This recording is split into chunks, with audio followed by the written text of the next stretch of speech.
கேக்குறேன் sir my shirt. நான் காலைல ஹெட் வார்த்தை சொல்றீங்களா நீங்க? நண்பர்கள் அனைவருக்கும் வணக்கம். இப்போ மார்னிங் லைவ்ல நடந்த ஒரு விஷயத்தை பத்தி தான் இந்த வீடியோல நம்ம பார்க்க போறோம். அதுக்கு முன்னாடி இந்த வீடியோக்கு ஒரு லைக் போடுங்க. ரெக்வஸ்டா தான் இந்த விஷயத்தை கேட்கிறேன். நீங்க நிறைய லைக் போட்டீங்கன்னா இந்த வீடியோ இன்னும் கொஞ்சம் புஷ் ஆகும், இன்னும் நிறைய பேர்கிட்ட போய் சேரும். அதனால தயவு செஞ்சு லைக் போடாம இருக்கவங்க ஒரு லைக்கை மட்டும் போட்டு கண்டினியூ பண்ணுங்க. இன்னும் சப்ஸ்கிரைப் பண்ணாம இருக்கீங்கன்னா நம்ம சேனலை சப்ஸ்கிரைபும் பண்ணி வச்சுக்கோங்க. ஆக்சுவலா நம்ம சேனல்ல வந்து உடனே சின்ன சின்ன அப்டேட்ல இருந்து எல்லாமே வந்துடும், உங்களால பார்க்க முடியும். சரி, இப்போ நம்ம கண்டென்ட்டுக்குள்ள வந்துடலாம். காலையில சமயம் எல்லாருமே அவங்க வேலையை பண்ணிட்டு இருக்காங்க. இன்னைக்கு என்ன சாங் தெரியுமா போட்டாங்க? உத்தம புத்திரன் படத்துல உசுமிலாசின்னு ஒரு சாங் வரும் பாத்தீங்களா, அந்த சாங் தான் போட்டாங்க. இப்போ எல்லாருமே அவங்க ஆக்டிவிட்டியை பண்ணிட்டு இருக்காங்க. திவ்யாக்கு காஃபி வேணும் போல. கிச்சன் டீம் தயவு செஞ்சு காஃபி போட்டு தாங்க, உங்க காலில் வேணா விழுறேன் அப்படின்ற மாதிரிலாம் பேசிட்டு இருக்காங்க.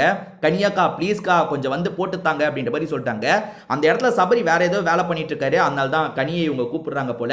ஜாலியா இவங்க கிட்ட பேசி விளையாடிட்டு இருக்கும் போது பிக் பாஸ் இருக்கார்ல, திவ்யாவை கூப்பிடுறாரு, திவுன்ற மாதிரி கூப்பிடுறாரு. இவங்களுமே வந்து எப்பவுமே கொஞ்சம் ஜர்க்கா வர மாதிரிலாம் பண்ணுவாங்கல்ல, அந்த மாதிரி ஜர்க்கா வராங்க. அதுக்கப்புறம் சொல்லுங்க பிக் பாஸ் அப்படின்ற மாதிரி எந்திரிச்சு நின்று சொல்றாங்க. பிக் பாஸை பொறுத்த வரைக்கும் நைஸ் ஷர்ட் அப்படின்ற மாதிரி சொல்லிட்டாரு. நீங்கள் போட்டிருக்க ஷர்ட் நல்லா இருக்கு அப்படின்ற மாதிரி சொல்லிட்டாரு. இதை கேட்டு இவங்க பயங்கரமாக சந்தோஷப்படுறாங்க. Thank you big boss, thank you big boss அப்படின்ற மாதிரி எகிரி இந்த இடத்துல குதிச்சுட்டுலாம் விளையாடிட்டு இருக்காங்க. அந்த வழியாக சிலர் நடந்து போவாங்கல்ல, அவங்களாம் பார்த்து ஸ்மைல் பண்ணிட்டு இருக்காங்க. கானா வினோத்தும் அந்த வழியாக வராரு. அவர் இன்னைக்கு ஒரு ப்ளூ கலர் ஷர்ட் தான் போட்டிருக்காரு. என்ன நம்மளை பாராட்டல அப்படின்ற மாதிரிலாம் ஒரு பார்வை பார்த்துட்டு இருக்காரு. ஆக்சுவலாக பிக் பாஸ் ஏற்கனவே கானா வினோத்துக்கு ஒரு வாட்டி இந்த விஷயத்த சொல்லியிருக்காரு. நான் மற்றவங்களுக்கு சொல்லி பார்த்ததில்லை, கானா வினோத்துக்கு சொல்லியிருக்காரு. அதாவது ஒயிட் பிளாக்ல ஏதோ ஒரு டிசைன் வச்சு போட்டிருந்தாரு. கானா வினோத் ஷர்ட் நல்லா இருக்கு அப்படின்ற மாதிரி சொன்னாரு. அதே மாதிரி இப்ப திவ்யாக்கு சொல்லியிருக்காரு. திவ்யாவும் தேங்க்யூன்ற மாதிரிலாம் எகிரி குதிச்சிட்டு இருக்காங்க. சபரி இருக்கார்ல, இப்ப வரி குதிரை மாதிரி ஒரு ட்ரெஸ் போட்டிருக்காரு. பிக் பாஸ் என் ட்ரெஸ்ஸும் நல்லா தானே இருக்கு, காலையில இருந்து எல்லாருமே என்ன பார்த்து வரி குதிரைலாம் சொல்றாங்க. நீங்க ஒரு வார்த்தை சொல்லிய பிக் பாஸ், இது வரைக்கும் எனக்கு நீங்க ஒரு வாட்டி கூட சொல்ல பிக் பாஸ், போங்க பிக் பாஸ் அப்படின்ற மாதிரிலாம் கோச்சிக்கிட்ட மாதிரிலாம் அந்த இடத்துல பண்ணிட்டு இருக்காரு. ஸோ காலையில இது நடந்ததுங்க.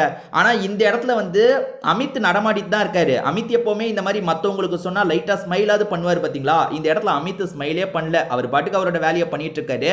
திவ்யாக்கும் அமித்துக்கும் ஒரு மோதல் போக்கு போயிட்டு இருக்குங்க. அது என்ன தெரியுமா?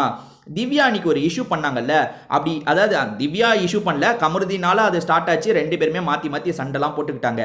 அப்படி சண்டை போட்டுக்கும் போது அமித் நம்ம திவ்யாக்காக பேசணும், அதாவது நம்ம திவ்யாக்காக அன்னைக்கு பேசணும், நம்ம வீட்டு தலையா இருந்து திவ்யாக்காக நம்ம நிறைய விஷயங்களை பண்ணதான் செஞ்சோம், அதை மீறியும் நம்மளுக்கு வீக்கெண்ட்ல ரொம்ப திட்டு விழுந்துருச்சுன்னு யோசிக்கிறாரு. அது உண்மைதாங்க. உண்மையாலேயே வந்து திவ்யா மேல தப்பு, கமருதீன் மேல தப்பு, அதெல்லாம் ஓரம் வச்சிருங்க.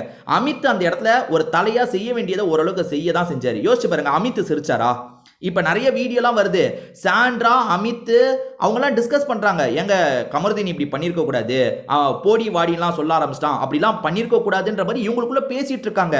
ஸோ இவங்க வந்து ஓரளவுக்கு நியாயமா தான் நடந்திருக்காங்க. நான் அமித்தை பொறுத்த வரைக்கும் சொல்றேன், அமித் கண்டிப்பா நியாயமா தான் நடந்திருக்காரு. அவர் அந்த இடத்துல சிரிக்கலங்க. கானா வினோத் தான் அது ஃபன்னியா மாறும் போது சிரிச்சாரு, பட் அமித் சிரிக்கல. அமித் கடைசி வரைக்குமே இது சீரியஸான இஷ்யூ ஒரு இடத்துல சொல்லியிருப்பாரு. லைவ்ல நீங்க அப்ப பார்த்துருந்தீங்கன்னா தெரிஞ்சிருக்கும்.